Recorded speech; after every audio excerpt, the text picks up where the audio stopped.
Singapore Grand Prix. Just what a race it was. Absolutely nothing went as expected, Kunal.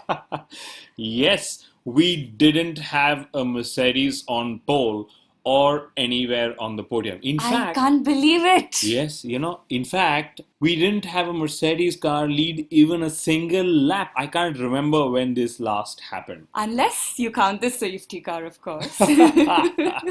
And my favorite driver, Mr. Pastor Maldonado, didn't get a penalty at all. Although I must say, he cost Jensen Button a front wing this time. However, let's move. That's a small one for Pastor. The Singapore Grand Prix, however, saw Ferrari and Sebastian Vettel back on the top step of the podium. We saw the finger return. Ooh. With Red Bull racing hot on their heels. This was just the kind of race that Formula One needed so badly to absolutely salvage its reputation of being so boring this season and, perhaps putting an end to the Mercedes dominance. Yes, the biggest revelation of the weekend, although in my view, was Ayrton Senna's record was broken, but not by Lewis Hamilton as everyone was expecting. We had Sebastian Vettel better Senna's race win statistics a full 9 starts before. Wow. This record, if you think of it, was a long time coming because Vettel has actually won just 3 races in the last 2 seasons. A lot of fans seem to think, though, that Vettel has lucked out because of the car he's had at his disposal all these years. I read a very interesting tweet in response to this. It is not as though Ayrton Senna was driving a Marussia himself. Or a Minardi. But hats off to Sebastian Vettel. He drove like a quadruple world champion that he is. What a drive. And Kunal, it was Ferrari's double podium finish in I don't know how many races. I'm sure they don't remember as well. They would have reached out to the virtual stat man on Twitter to find out. But I know you are actually just gushing because it was Kimi Raikkonen who got his champagne in Singapore as well. Woo! Of course, I'm happy about that. But the man who had the most forgettable race weekend, Lewis Hamilton. The Mercedes cars were just struggling for pace all through the weekend. What was the issue? I would love to speculate here. Okay. There were some reports that the subway and their magnetic fields were affecting some gearboxes in Singapore. I would be extremely surprised if the subways actually caused Lewis Hamilton's problem. Okay. Wow. One doesn't know. These are just reports. But however, Hamilton's car failure meant that we actually got to see something very unbelievable. The sight of the entire F1 field overtaking him on track. Including Pastor Maldonado. Can you believe that? Pastor Maldonado driving past Lewis Hamilton? That too without ramming into him. Oh my! We must clap here for Pastor. I was really disappointed. We didn't actually get to see the overtaking move. The Formula One producers didn't show us. Maybe they thought it was too demeaning for our current world champion. I'm going to move on. Too much of Hamilton already. He didn't have a great weekend on Singapore, and I don't know why we're giving him so much airtime on the Inside Line F1 podcast. But one driver who deserves enough airtime, and not just for his surname, is Alexander Rossi. I think he did a decent race, and just driving past the unbeatable Lewis in his inaugural Grand Prix would have helped him and kept him satisfied. And that was not to unlap himself. But yes, P14 is a marvelous finish and I'm so happy for the young American. Yes, and he also probably, in my view, has got more TV time in his debut race than Manor and even Roberto Meri have probably managed all season. Who's that again? And he did all of this without a radio. Wow. I guess it does help to have a famous last name, Kunal. And I guess that's also why he was stuck in P3 during the second restart. They probably mistook him for the great Valentino. But the only American driver on the grid, I'm sure that makes him coveted property for the teams. And I can tell you there will be a lot of sponsors on display at the Austin Grand Prix later this year. Given Formula One's obsession, of course, to cracking the American market. Meanwhile, the Red Bulls had a great run. Quick on the pace, managing their tires well. Very happy to see them perform well. Yes, it was a very impressive drive by Daniel Ricciardo. He held on to P2 despite Ferrari's best efforts. Woohoo! Well done. But the one incident I'd really love to talk about is the one between Felipe Massa and my favorite driver Nico Hülkenberg. Kunal, I'm going to ask you the question on everybody's mind. Was the Hulk really to blame for that incident? So let me give you a bit of perspective. So firstly, the onus is actually on Felipe Massa to join the track safely from the pit lane. Okay. And while I see this as a racing accident, okay, there is a wee bit of blame you could actually put on Hülkenberg. Okay. There were, of course, television commentary that Hülkenberg couldn't see Massa in his rear view mirrors. And to me, that's absolute crap because Massa was by his side and not in his rear. Well, it doesn't matter now. Hülkenberg gets a 3-place grid penalty in Japan. I really wonder if he's allowed to protest. However, one look at the leaderboard tells us that it was a dismal race for McLaren again. That was my line. It was their 4th double retirement of the season. You know, this is how McLaren are preparing Jenson Button for retirement. But again, not surprised. And they're also, for a change, admitting that they're worried about their revenues dipping in 2016. They'll have less monies from FOM. And such dismal performances would mean that sponsors don't find them attractive either, much like fans are not finding them attractive as well. So, Kunal, we all know that Singapore is an extremely strict and rule-abiding country. You know, there's this famous quote that goes, Singapore is a fine country, pun intended. But you know, it's extremely surprising that we had not one, not two, but 3 instances of really bad behavior on display at the Singapore Grand Prix. Oh, interesting. No, I'm going to try and actually recap the Let's 3 see moments. how well you do. I do know that there was one where Ferrari got hauled up by the stewards for some menace after the race. Some things got out of hand in Parc Fermé during the podium celebrations, and the team had to issue an unconditional apology. How strange. You win and then you come and say, hey, I'm sorry we got too excited by celebrating our win. Oh dear, yes. Ferrari mechanics, they pushed past race officials to get to the podium, and then they pushed past photographers to get to the pit lane. A lot of pushing happening there, Kunal.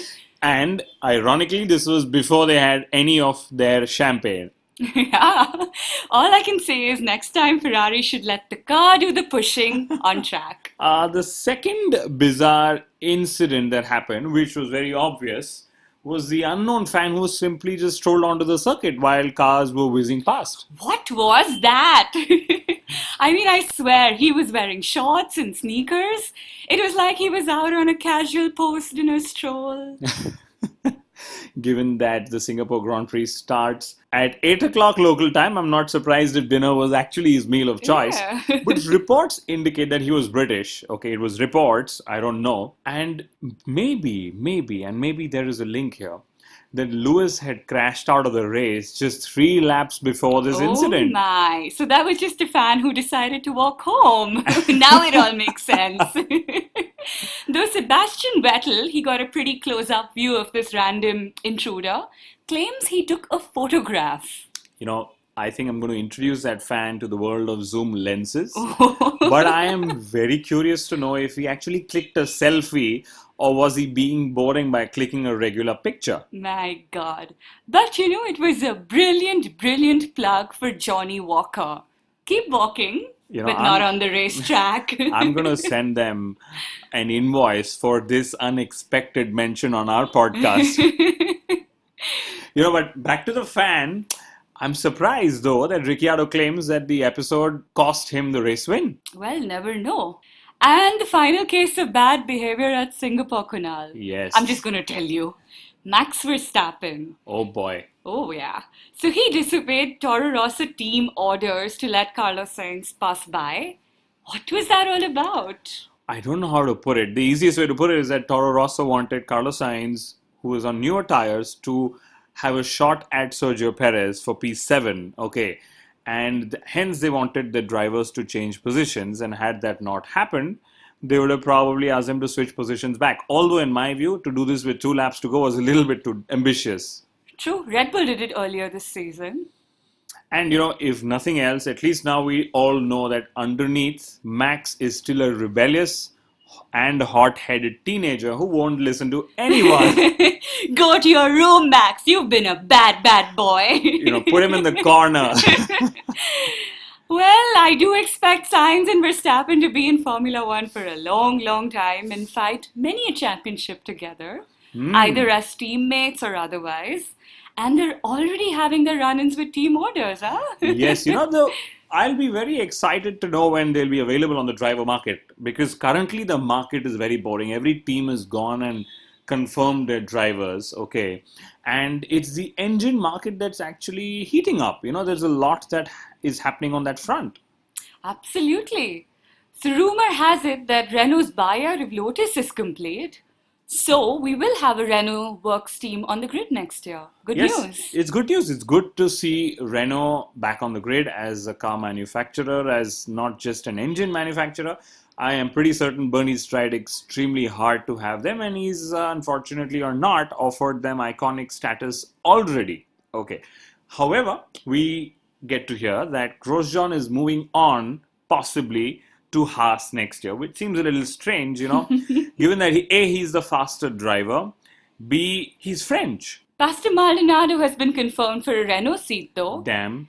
It's a shame that Damn. a works team would fall for a paid driver. Super Damn! That still doesn't explain why, though, that the Lotus Racing suit for the drivers was green. I mean, it made Maldonado look like the Hulk, and he isn't really the Hulk, or maybe he is. I would have gone with Shrek, but okay. The bigger irony, though, is that if Renault return as a team in Formula One, they will lose the only element of their car which is as quick as the front-running teams, the Mercedes engines. However, there's stronger rumors that Red Bull will be powered by a Ferrari engine in 2016. And if Singapore form is anything to go by, a Red Bull-Ferrari combination will be extremely lethal. And I wonder if Ferrari is already rethinking their willingness to give Red Bull their engines. But hats off to Ferrari. They're fueling competition rather than killing it, I have to add here that Mercedes is, on the other hand, content at supplying to the minnows manner. Possibly manner, but Ferrari is only a temporary solution. Can you imagine that? How many people in the world can boast of having a Ferrari engine as a temporary solution? Doesn't sound right. I wish I could do what Red Bull is doing. Well, don't we all? They're using Ferrari till Audi prepare to challenge themselves and then the others in this new engine formula era. That's very nicely put. Firstly, challenge themselves like Honda has been, and then dream to challenge the others. But honestly, I'd love to see Audi in Formula One. A new manufacturer would mean new investments, new technology, and more importantly, new fans and publicity. But Kunal, it's time for a little bit of publicity on this podcast. And this time, it's for the Inside Line F1 podcast. I'm really willing to know what it is. So we're very, very close to 100,000 listens. Woohoo! Wow, that is some landmark. I now know why you were hiding the statistics page from me all of last week. But, well, it is that time of the season. We were actually hoping to reach this magical 6-digit number by the end of the season. And it's a great surprise to have done it with 6 races to spare already. We are actually doing better than McLaren Honda. I don't think we should compare ourselves down that road. But Kunal, as we wait for Japan, why don't you recommend 3 episodes that you'd absolutely love our listeners, especially our new listeners, to go back and plug into?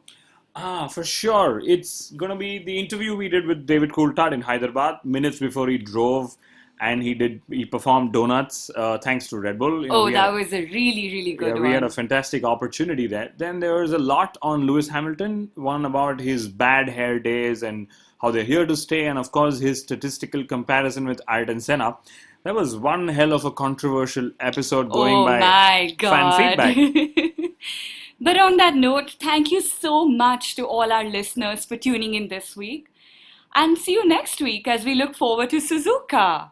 We really hope that Jenson Button does not hang up his helmet from Formula One. We cannot handle that. We have yet to do a Suzuka preview yet, and there's a genuine question to ask this time around. Ferrari versus Mercedes. Really? Do you think we have a fight on the cards this weekend too? Ferrari say that this isn't a one off. Mercedes also claim that this wasn't a one off. That means for Formula One and for the fans, all we can do is really hope that we have one hell of a fight. Oh, yes. Honestly, I'd love to see Sebastian Vettel in his Ferrari take Lewis Hamilton in his Mercedes. That would be mega. And being the Kimi fan that I am, I'd absolutely love to see Raikkonen back on the podium. Of You knew course. I'd bring that up. Are you then willing to back Ferrari and Vettel for this top step in your predictions? I still guess not. I think it's going to be Mercedes and Hamilton in Suzuka. Ooh, I just had this flashback of Hamilton saying, I'll be back.